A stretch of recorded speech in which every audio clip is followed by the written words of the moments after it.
The night Elijah first opened his mouth to speak of the bridge, no one expected it. No one asked him to. The other children were half asleep, huddled on straw mats that smelled of mold and sweat in a corner of the slave cabin, where the walls bled cold wind through their cracks. The older ones whispered stories they half remembered from their mothers before those mothers disappeared into the fields or into graves. But Elijah, 10 years old, blind since birth, and so quiet some thought he didn't even have a voice. He just sat still, head tilted slightly as though listening to something no one else could hear. That night something shifted. A little girl named Josie asked him softly, more out of boredom than curiosity, "Do you ever see anything in your head?" The others chuckled. He was blind. What could he possibly see? Elijah didn't laugh. "I see a white bridge," he said calmly. "It stretches over a dark forest. The planks are thin but strong. There's a light on the other side. I can hear birds, not the ones we have here. Their songs are slow like lullabies. And there's a breeze that smells like cinnamon and rain. No one's yelling. No one's afraid." The children blinked. One boy muttered, "You're making that up." But his voice shook. Another asked, "Is there water under the bridge?" Elijah nodded. "It's deep and it's blue, not the muddy kind we see near the fields. It's the kind you want to drink from. You can see your whole face in it."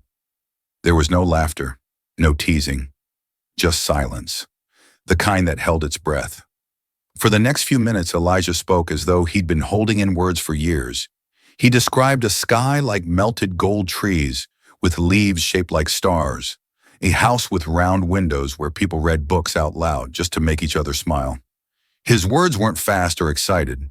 They were slow, steady, as if he were touching each detail gently before handing it over.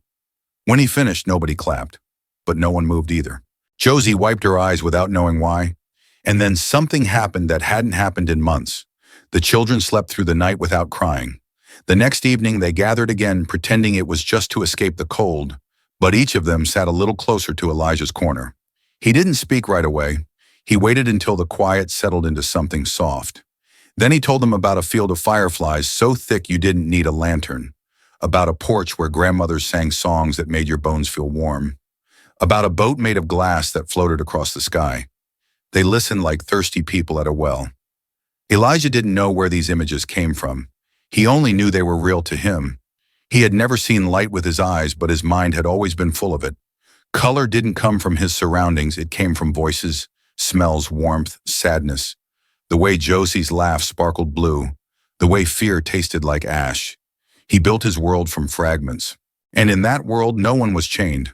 By the third night, the children no longer needed straw games or whispered rhymes. They only needed Elijah. They began calling his stories pictures. One boy drew with a stick in the dirt, copying what Elijah said: a crooked bridge, a tree with stars for leaves, a sun that looked like a pie. Elijah smiled when he felt the dirt under his fingers and realized they were trying to recreate his world. But word spreads even in the dark. An older boy warned them to keep quiet, said the overseers didn't like children acting strange. But Elijah kept speaking. He wasn't trying to teach or rebel. He just couldn't stop seeing and sharing. No one told the adults. It was their secret. In a place where secrets were often deadly, this one gave them life. Elijah didn't know what it meant yet. He didn't know that words could travel, that pictures born in darkness could reach places he'd never touch. All he knew was that when he spoke, the others listened. And when they listened, they weren't afraid. For the first time in his short, silent life, Elijah wasn't invisible.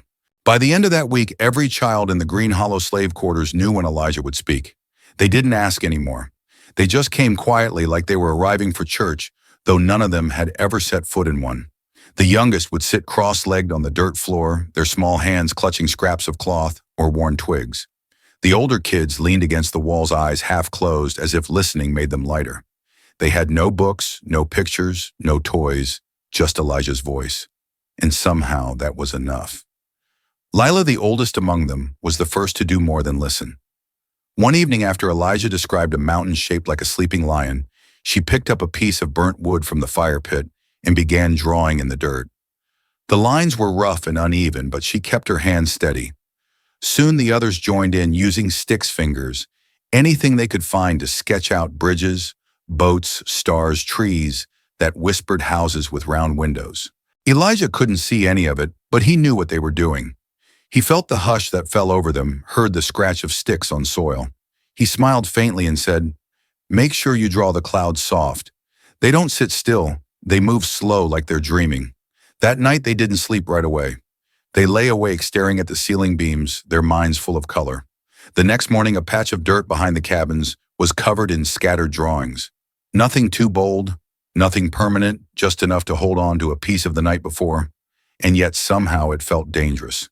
Because at Green Hollow, imagination was not a currency. It was a threat. The adults didn't pay attention at first. They were too tired, too broken, too afraid to notice the shift happening beneath their feet. But one morning a field overseer found a strange shape scratched into the dirt near the laundry line, a winding path surrounded by stars. It meant nothing to him, but it wasn't supposed to be there. That was enough. He demanded to know who drew it. The children said nothing. Not even Lila. She kept her eyes low and her fists clenched. So the man picked one Lila because she was the oldest, the one who had spoken up too many times before. They dragged her to the yard and made the children watch. Elijah sat frozen in the corner of the cabin, his hands clamped over his ears. He couldn't see what was happening, but he could hear it. Every cry, every strike, every wordless gasp. That night no one gathered, no one spoke, and Elijah, for the first time since he began telling stories, said nothing. For days after the dirt remained untouched. The charcoal and sticks were hidden or thrown into the fire. Lila limped when she walked. She didn't meet anyone's gaze. When Elijah tried to reach for her hand, she pulled away. Not because she blamed him, but because it hurt too much to remember what hope had cost them. The silence stretched. And yet silence in Green Hollow wasn't rare. What was rare was the stillness inside it. That quiet had once been soft, held together by dreams. Now it was brittle sharp, the kind that cut when you breathed too deep. Elijah stopped speaking, not because he had nothing to say, but because he thought he'd done harm. He feared that his words, his images meant to free, had instead brought pain. He folded his voice up and hid it somewhere deep inside like a letter never sent. But not everyone gave up. One night long after, even the crickets had gone quiet, a small boy named Henry crawled to Elijah's corner. He didn't speak. He simply placed a small, flat stone into Elijah's hand. On its surface, carved with a nail or a knife, was the outline of a crooked bridge. Elijah traced it with his thumb. His lips trembled. Henry whispered, "I remember the way you said the water looked." And just like that, something cracked. Not loudly, not all at once, but like the first thread of light under a door that's been shut too long. Elijah didn't speak that night, but he held the stone to his chest as he fell asleep, his fingers wrapped tightly around it. Somewhere in the dark, imagination was still breathing. The following days were quiet, but not in the same way as before. The silence no longer suffocated. It pulsed, slow, unsure, but alive. Something had shifted the moment Elijah held that stone to his chest. It wasn't bold or immediate, but it lingered, like a whisper that kept returning every time the wind changed direction. The children didn't draw again, not yet, but they started to gather near Elijah in the evenings, not close like before, but near enough to listen, just in case he decided to speak. He didn't, not at first. Sometimes he opened his mouth, then closed it again. Other times he'd turn his face toward the window slats, as if waiting for the right scent to drift in from the fields, the one that always helped him describe the color of the air. But it never came, and so he remained still. But stillness didn't mean absence. He heard every breath, every small shuffle, every heartbeat around him. And slowly the silence between them began to feel less like a wound and more like a pause. The pause finally ended the night the rain returned. It had been dry for weeks, the kind of southern heat that cracked earth and tongues alike. But that night it poured. The roof above the children leaked in long, steady drips. No one slept. They huddled in corners, whispering to themselves or praying the thunder wouldn't wake the overseer. Elijah sat up, his back against the cold wall, the stone Henry had given him still wrapped in a piece of cloth hidden in his shirt. He didn't plan to speak. The words simply came. "There's a room," he said softly, almost to himself, "with glass windows that don't leak. And a fire in the center, not the kind for cooking, but the kind that's just there to keep you warm. People sit on cushions and no one yells, and when it rains, it sounds like music, not a warning." No one moved. Encouraged by the quiet, he continued, "The floors are made of something smooth, You can feel it under your feet and it doesn't cut or splinter. There's a chair for every person, and on the walls there are shelves filled with boxes, each box holding voices. When you open one, someone starts reading a story to you like magic. It wasn't the most dazzling story Elijah had ever told, but something in its simplicity, its quiet comfort, made the children lean closer. Not to draw, not to recreate, but just to be there, sharing that invisible room with him, all of them huddled against the storm outside. After that night, the stories returned. Not every evening, not with the same old joy, but with a new kind of strength, softer, more careful, yet deeper. Elijah no longer described great bridges or wild landscapes. He spoke instead of small things, a kitchen filled with the smell of bread, a woman humming while sewing patches into a quilt, a child opening a window just to hear birds better. These weren't fantasies of escape. They were visions of life, one where people were seen, held, and left unbroken. But while the children listened, the world beyond the cabin began to take notice. One afternoon, as Amos, an elderly slave from a neighboring plantation, made his usual delivery to the Green Hollow camp, he overheard something strange. A small group of children sat in the shade behind the cooking shed, whispering to one another about Elijah's river, Elijah's fire, Elijah's sky. The names meant nothing to most, but Amos paused. He had lived long enough to know that when children in places like this started speaking in symbols, it meant something was blooming where it shouldn't. And he'd always paid attention to things that weren't supposed to grow. Later that week, after another visit, he lingered longer than usual.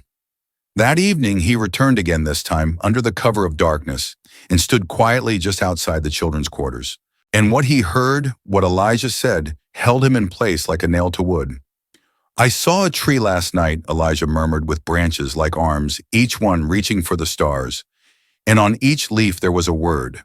Not a scream, not a cry, just a word. Freedom, home, belong, rest." Amos didn't move. He stood in the shadows long after the children had fallen asleep, the name Elijah echoing in his thoughts. He hadn't believed in stories for years, but that night something made him carry one home. By morning, Amos was still turning Elijah's words over in his mind. He'd spent nearly his entire life in the shadows of whitewashed porches, cleaning boots and sweeping steps, listening more than speaking, and certainly never drawing attention to the quiet thoughts that passed through him. But something about that voice in the dark, so fragile yet certain, lingered in his bones long after the sun came up. Back at his own plantation, things were different. His master, Mr. Whitfield, was a quiet man with a face carved more by grief than pride. Unlike most men of his class, he didn't own dozens of slaves or speak with the callous certainty of someone raised to believe in their superiority. He spent most days alone in his study, sketching the land, the sky, and the people who worked the fields. He called it a hobby. Amos thought it was the only thing that kept the man human.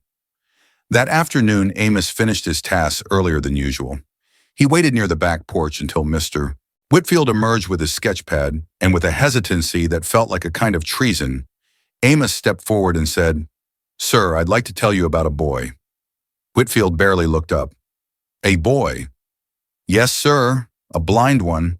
Lives at Green Hollow." There was a pause, just long enough for Amos to consider turning back, but then Whitfield nodded once the way he did when listening to the wind before deciding whether or not to paint it. "Go on," so Amos began. Not all at once and not fluently. His words stumbled and circled, but they carried truth. He described Elijah's voice the way he painted pictures, with nothing but air and sound, how the children gathered in reverence, how even he, an old man long past believing in wonder, had found himself arrested by a single sentence about a tree with words for leaves. Whitfield said nothing. He just held out a hand, and Amos reached into his coat and unfolded a piece of cloth. Inside was a scrap of paper covered in Amos's careful, clumsy handwriting, a transcription fragmented but intact of Elijah's description from the night before. Whitfield read it once, then again. His brows pulled together, not in confusion, but in awe. Slowly he looked up. He said this word for word. "And he's blind. Since birth." Whitfield stood without a word and walked into his study. When he returned, he had charcoal and a clean sheet of parchment. "Sit with me," he told Amos. "Read it again." And Amos did. Line by line, he repeated Elijah's words as Whitfield drew. The silence in the room was sacred. The only sounds were the scratch of charcoal, Amos's low voice, and the heartbeat of something unnamed taking shape between them. For hours they worked like that. The next day, Whitfield handed Amos a satchel. Inside were a few wrapped biscuits, a tin of dried fruit, and a folded cloth. "Take these to the boy," he said quietly. "Tell him nothing. Just listen. Bring back whatever he gives you." From then on, Amos visited Green Hollow more often, always under some casual errand, delivering salt, collecting borrowed tools, checking a fence post. Each time he found Elijah sitting near the doorway, the same cloth-wrapped stone in his hand. Amos would sit nearby, not too close, and ask, "You seen anything new lately?" And Elijah, slowly warming to this quiet old man who didn't speak like the others, would nod and begin again. The bridge returned sometimes, but more often there were new places: a library hidden in the woods where birds nested in open books, a river that sang lullabies, a room where mothers braided their daughters' hair without urgency. Amos never interrupted. He just listened, scribbled, and offered food wrapped in clean cloth. Elijah never asked where it came from, but his mother, eyes tired yet grateful, always thanked Amos with a nod that said more than words could. Back at the Whitfield home, the drawings multiplied. Sketch after sketch covered the walls of the study, each one born from Elijah's voice, channeled through Amos's memory and Whitfield's hand. And though no one outside the house knew it yet, something extraordinary was taking root in that quiet exchange, an invisible collaboration between three souls who had no business being connected and yet somehow were. When the 10th drawing was finished, Whitfield leaned back in his chair, eyes fixed on the parchment. He had never seen anything like them. Not in books, not in galleries, not even in dreams. These weren't just images, they were revelations. "We need to show them," he said, not to Amos, but to the air. "They need to see what this boy sees." And for the first time in years, Amos allowed himself a flicker of hope. He nodded once, then stood. "Yes, sir. They surely do." Whitfield didn't wait. Within days, he arranged for a modest exhibition at a small hall in town, not the kind reserved for aristocrats and art critics, but a quieter space that hosted the occasional church fundraiser or community recital. It had whitewashed walls, uneven floors, and dusty windows, but it was enough. He didn't advertise, he didn't sign the works. He simply hung 10 drawings along the walls, each one paired with a placard that read, "As described by a boy who has never seen the world." On the evening of the exhibit, people came not in crowds but in steady trickles. Friends of Whitfield, acquaintances from town, a few curious passers-by drawn in by the odd phrasing. Most arrived expecting charming sketches of pastoral life, perhaps a romanticized landscape or two. But the moment they entered, something shifted. The air inside was thick with reverence, as if everyone had collectively realized they were standing in a cathedral built not of stone, but of imagination. The drawings were unlike anything they'd seen. A staircase carved from wind, a house with no doors, only archways made of braided light, a tree whose leaves bore words instead of veins. Freedom, shelter, belong. People didn't speak. They stared. Some cried. A woman clutched her husband's arm and whispered, "Who could dream like this?" No one knew the answer, and Whitfield didn't tell them. He stood in a corner, hands folded behind his back, watching not the drawings, but the people watching them.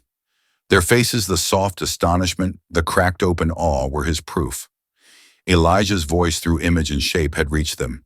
It had leapt over boundaries of race and wealth and blindness. It had become something undeniable. By the end of the night, 8 of the 10 drawings were purchased. Not bartered, not negotiated, purchased outright, some for prices Whitfield had never imagined anyone would pay. The buyers asked questions. Who was the artist? Was he trained? Could they meet him? Whitfield only said, "The work speaks for itself." But that wasn't enough, not for him. The next morning, before the dew had dried from the grass, he packed his satchel again. This time, not with drawings or supplies, but with a letter, a sealed envelope containing the full truth, Elijah's name, his story, and the promise of a different life.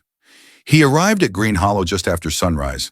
The plantation owner, a wide-shouldered man with eyes that saw only profit, met Whitfield on the porch, arms crossed, suspicion curling at the corners of his mouth. He knew of Whitfield's kindness, and he didn't trust it. Kindness in his world had no place among numbers and chains. "I'm not here to cause trouble," Whitfield said calmly, handing him the envelope. The man opened it, read silently, then looked up, blinking. You want to take the boy and the mother? I do. You offering money, I am. The man folded the letter again, tucked it into his coat, and nodded once. Take 'em, just like that. No bargaining, no fuss. Because in that man's eyes, Elijah and his mother had never been anything but a pair of useless mouths, a blind child who couldn't work, a woman too quiet to scold. Their absence would be more convenient than their presence. Whitfield left the porch without another word. He found them near the cabin, mother and son sitting close, their hands clasped together, as if bracing for another storm. When they saw him, neither stood. They didn't run or smile or cry. They simply waited the way people do when life has trained them to expect nothing good to last. He knelt beside them. You're free, he said. I've made arrangements. You can come with me today, if you'd like. Elijah tilted his head. To where? To a place where your words can keep growing. The boy said nothing for a long while. Then he reached inside his shirt, pulled out the smooth stone Henry had given him, and held it out. I think it's time I let this go. Whitfield took it gently, the weight of it far heavier than the stone itself.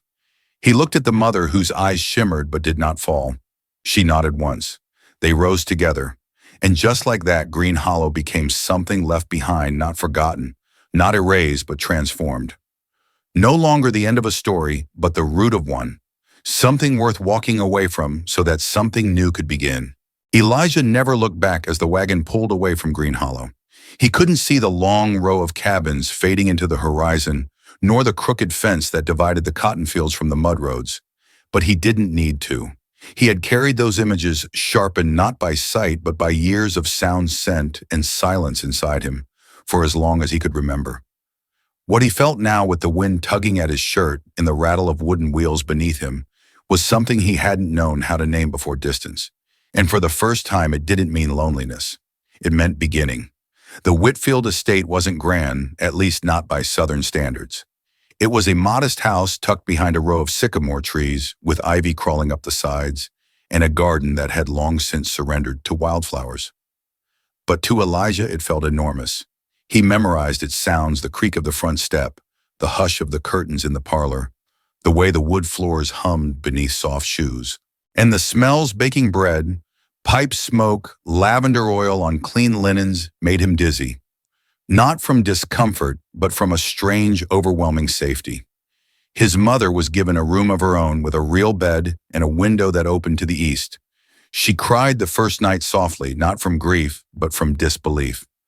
Elijah was placed in the room just beside hers, with a chair near the fireplace, a shelf for books he could not yet read, and a small wooden box where he kept the stone Henry had once placed in his hand. Though he was free, Elijah never acted as though he had been rescued. He moved slowly, carefully, as if the world might snap shut again if he stepped too loudly. But gradually a new rhythm emerged. Each morning he sat at the kitchen table and listened to the way Mr. Whitfield stirred his tea. He learned to distinguish the footsteps of each member of the household, especially Emily's, the daughter of the house, whose curious presence became a constant part of his days. It was Emily who introduced him to Braille. She didn't do it with fanfare. One day she simply placed his hand on a thin book with raised dots and said, "This can be a voice too." At first Elijah couldn't make sense of it. The patterns felt like nonsense, like pebbles scattered across the floor.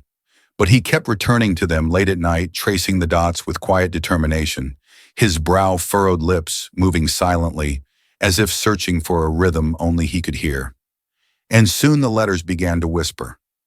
Mr. Whitfield, meanwhile, continued to draw. But his sketches changed. They no longer reflected the world outside his window. They had begun to echo Elijah's inner landscape, sometimes directly from memory, and sometimes newly imagined through their conversations. Elijah spoke often now, not in grand declarations, but in vivid threads: a pond that glowed blue in the moonlight, a cave that breathed like a sleeping giant, a book so big it took two people to turn the pages. Whitfield would sketch as he listened, and Emily would often sit nearby, occasionally offering her own quiet interpretations in the margins. In time, Elijah began to create again, not just in speech but in writing. His first sentence, spelled carefully across a page in Braille, read, "I didn't know silence could end without noise." That one line was later framed and hung in the Whitfield study beneath a painting of a bridge that arched into a sky painted entirely in shades of gold. One morning, Whitfield entered the study holding a stack of letters. "They've come from up north," he said, half smiling. "Writers, abolitionists, artists. Some heard about the exhibit, others just heard. They want to help, to give you a chance to study, to speak, to be heard." Elijah sat in the sunlight, one hand resting on a book of poems, the other curled gently around his knee. "Do they want me?" he asked quietly, "or the story they think I am?" Whitfield didn't answer right away. He knelt beside the boy and said, "They want what your voice has opened in them. That's more than most ever get to offer." But Elijah only shook his head. "I'm not done here yet. There are children back there who haven't heard the end of the story." Whitfield nodded. He didn't press. He understood. That week plans were made, not for speaking tours or scholarships, but for a quiet return. Not to stay, but to remind. Elijah asked only one thing, that he not arrive with banners or announcements. Just a simple card. And time to sit. Because sometimes the loudest stories weren't the ones told through grand speeches or written into books. Sometimes they were the ones whispered back into the hearts of those who needed them most. The morning Elijah returned to Green Hollow, the sky was overcast, not with storm, but with the stillness that often comes before a summer rain. The cart rattled softly along the old dirt road wheels, tracing grooves that hadn't changed in years. He sat upright, his back a little straighter now, his hands folded in his lap. Emily rode beside him, silent, the reins loosely in her fingers, careful not to speak unless he chose to first. The journey wasn't long in miles, but in memory it stretched endlessly. Every jolt of the wagon stirred something old inside him. Voices, smells, the thrum of fear that had once lived under his skin like a second heartbeat. But he wasn't afraid now. He was carrying something different. As they crested the small rise just before the hollow, Elijah tilted his head slightly, sensing the air shift. It smelled the same wood smoke, wet earth, the faint metallic scent of the fields. Yet nothing was the same. He didn't expect it to be. He wasn't coming to reclaim anything. He was coming to plant something back. They didn't announce their arrival. There was no reason to. The overseer had long since been reassigned, and Green Hollow, though still a place of labor, had quieted in the years since. The war had changed things. Not enough, but just enough. Word spread before they even stepped down from the cart. The children, some older, now taller, with calloused hands, and weariness too old for their faces, emerged slowly from the cabins. At first there was uncertainty, a kind of stunned disbelief. But then someone whispered his name. "Leah." He turned his head toward the voice. "I was hoping you'd still be here," he said. Henry, now nearly as tall as Elijah's mother, had been stood frozen. His hands were still stained with dirt. His eyes, wide and wet, scanned Elijah's face, as if trying to match the boy he remembered with the figure before him. "I kept the bridge," he said. "The one you told us about. I kept drawing it." Elijah smiled. "Did you ever walk across it?" Henry hesitated, then nodded. I think I'm halfway." They gathered beneath the sycamore tree behind the cabins, the same place where once long ago Lila had scratched stars into the earth, and Elijah's voice had painted skies above their heads. Now the children, new and old, sat in a quiet circle, their bodies curved inward, like petals waiting to open. No one told them to sit. No one reminded them what this was. They remembered. Elijah didn't rush to speak. He took his time, letting the silence fill in, first letting the wind braid itself through the spaces between them. Then he said softly, "There was a place I dreamed of once, a field with no fences, a house with windows open in all seasons, and a boy who couldn't see anything, but somehow he saw everything." A breath passed through the circle. "That boy is still dreaming," he continued, "but now he knows the dream doesn't belong to him alone. It never did." They listened, unmoving. Even the youngest children, too young to have known Elijah before, leaned forward, drawn not by nostalgia, but by instinct, by something in the rhythm of his voice that told them they were safe. He told them stories, not new ones, but continuations. He spoke of the river they once imagined, now wide enough for boats, of the library beneath the trees where stories no longer had to be whispered, of a world where the bridge didn't end, but simply turned into a road that kept unfolding. When he paused, it wasn't because he had run out of words. It was because he wanted them to speak. And they did. First Henry, then others. They shared what they had seen since he left, not with their eyes but with their minds. Some had drawn pictures in secret. Some had started teaching others to describe what didn't exist yet. Some had kept a space near the cabin wall untouched, waiting for him to return. Elijah listened. He didn't correct or explain. He just listened the way someone listens when they know the world is changing, even if it doesn't look like it yet. When the sun began to slip behind the trees, Elijah stood. "I can't stay," he said. "But I don't need to." He reached into his coat and removed the stone, the same one Henry had once given him, still smooth and warm from being held all these years. He placed it in the center of the circle. "Keep building," he said. "You don't need my eyes. You never did." And with that, he turned and walked back to the cart, the sound of children's voices rising softly behind him, not in awe but in echo. Not as followers but as storytellers. He didn't say goodbye. He didn't need to. Because when you've helped someone see the sky inside themselves, leaving is never the end. It's just the moment they begin to fly. If this story touched something quiet in you, something that still believes in hope and imagination, in the unseen power of words, please consider sharing it. And if you'd like to hear more voices like Elijah's, don't forget to like, subscribe, and stay with us. Thank you for listening. Truly.